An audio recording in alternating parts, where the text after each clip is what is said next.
नमस्कार दोस्तों, आज के इस एक्सप्लेनर में हम सीधे गोता लगाने वाले हैं एक बहुत ही दिलचस्प और गहरे विषय में। हम ये समझने की कोशिश करेंगे कि हमारे प्राचीन हिंदू धर्म ग्रंथों में आहार, आध्यात्मिकता और खास तौर पर मांस के सेवन को लेकर असल में क्या कहा गया है। तो चलिए बिना किसी देरी के सीधे स्रोत सामग्री की तरफ चलते हैं और डिकोड करते हैं कि हमारी ये प्राचीन मान्यताएं भोजन को किस नजरिए से देखती हैं। अब सबसे बड़ा सवाल जो अक्सर सामने आता है, क्या सच में धर्म ग्रंथों में मांस खाना पाप माना गया है?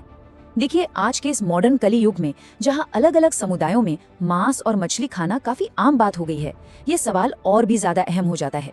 और यही वो मेन सवाल है जिसका जवाब हमें इन प्राचीन स्रोतों के जरिए तलाशना है। तो चलिए सबसे पहले बात करते हैं वेदों की। हमारी नींव यहीं से शुरू होती है। अगर हम अथर्ववेद की बात करें तो उसका विजन इस मामले में बिल्कुल क्लियर है। स्रोत के अनुसार अथर्ववेद चावल, गेहूं और दाल जैसे बिल्कुल सादे, सिंपल और प्लांट बेस्ड खाने को सबसे बेहतरीन और सही आहार मानता है। मतलब यहाँ पूरा का पूरा फोकस सादगी पर है।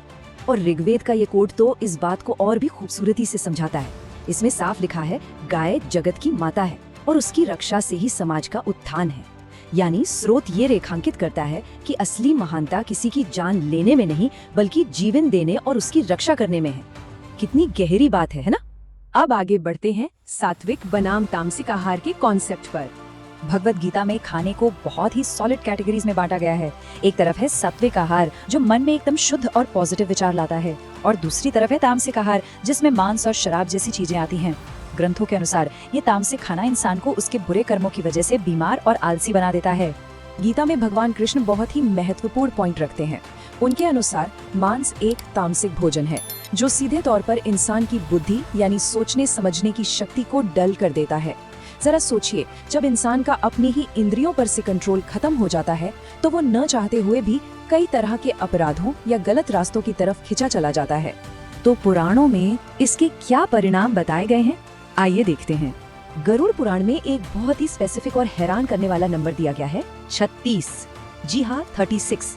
इसमें स्पष्ट रूप से लिखा है कि जो लोग मांस खाते हैं उन्हें मृत्यु के बाद 36 अलग अलग और बेहद भयानक तरह के नरकों का सामना करना पड़ता है। ये कोई छोटा आंकड़ा नहीं है। अब यहाँ ग्रंथों में एक खास फोकस उन लोगों पर है जिन्हें समाज में उच्च आध्यात्मिक स्थान दिया गया है, जिसे हम ब्राह्मण की दुविधा कह सकते हैं।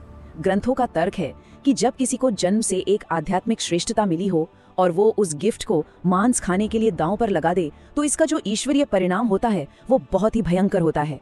स्रोतों में इस पतन का एक पूरा डरावना सीक्वेंस बताया गया है। शुरुआत होती है अपने धर्म को छोड़ने से। उसके बाद एक बेहद दर्दनाक मौत का जिक्र है जिसमें काले दांत और बाहर निकला हुआ पेट जैसे शारीरिक लक्षण बताए गए हैं, और फाइनली परलोक में मिलने वाले गंभीर कष्ट। अब इस टेबल पर जरा गौर करें। ये बहुत ही इंटरेस्टिंग है क्योंकि ये सीधे तौर पर ईश्वरीय अस्वीकृति को दर्शाता है।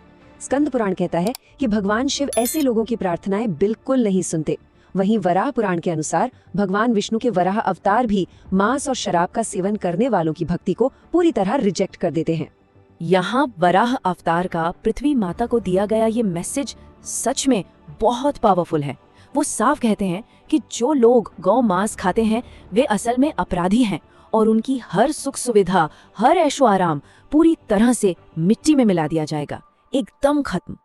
और अब आते हैं आखिरी पॉइंट पर, ईश्वर से कुछ नहीं छुपता। आजकल की सोसाइटी में एक बहुत ही कॉमन ट्रेंड देखने को मिलता है। लोग सोचते हैं कि घर में तो प्योर वेजिटेरियन है और बाहर दोस्तों के साथ छुपकर थोड़ा बहुत मांस खा लिया तो क्या ही पाप लगेगा। लेकिन धर्म ग्रंथ कहते हैं कि ये गोपनीयता का भ्रम या सीक्रेसी का इल्यूजन पूरी तरह से गलत फहमी है। इसके पीछे का बेसिक लॉजिक बहुत सिंपल है। देखिए, कोई भी इंसान अपने दोस्तों, परिवार या दुनिया वालों को तो बड़ी आसानी से धोखा दे सकता है, लेकिन उस ऊपर वाले को, परमात्मा को धोखा देना इम्पॉसिबल है। वो सब देख रहा है। इसीलिए चाहे मांस घर की चारदीवारी में खाया जाए या बाहर किसी रेस्टोरेंट में छुपकर, ग्रंथों के अनुसार सजा बिल्कुल वैसी ही रहती है। तो इस एक्सप्लेनर को खत्म करते हुए एक बहुत ही गहरा सवाल सामने आता है, क्या सच में हमारी डेली डाइट की चॉइसेस को उन आध्यात्मिक परिणामों से छुपाया जा सकता है जिनका जिक्र इन प्राचीन ग्रंथों में किया गया है? जैसा कि हमने देखा, इन धर्म ग्रंथों के हिसाब से हमारे शारीरिक आहार और हमारे आध्यात्मिक भाग्य के बीच एक बहुत ही गहरा और अटूट कनेक्शन है।